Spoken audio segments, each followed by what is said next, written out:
L'Alaska est une contrée sauvage aux paysages époustouflants.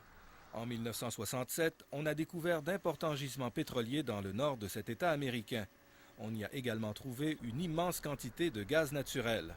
We have been talking about getting our natural gas to some market for well over 30 years.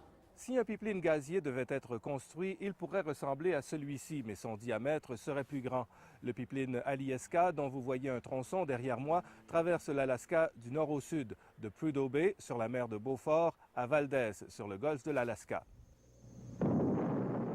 La construction de ce tuyau de 1300 km a duré 3 ans et a coûté 7 milliards de dollars.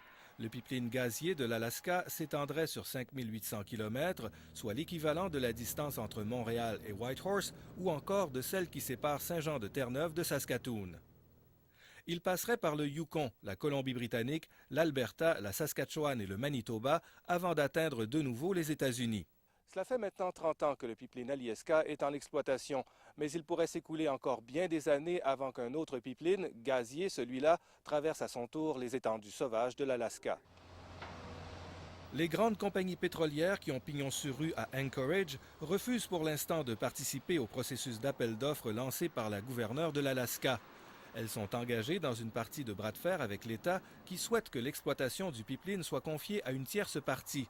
Les pétrolières craignent que cela nuise à leur profit.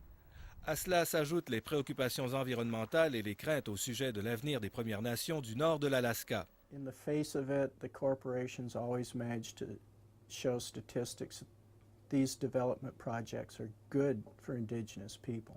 Mais ce défenseur des droits des Inuits croit que si la volonté politique l'exige, le sort des Autochtones ne sera pas un obstacle à sa réalisation. We would like to see it go by 2015. We would really like to see it go by 2010. But we have to look at what is possible to do. Mais pour l'instant, personne n'ose dire quand ce projet de pipeline gazier pourra voir le jour. Philippe Murat, Radio-Canada, Victoria.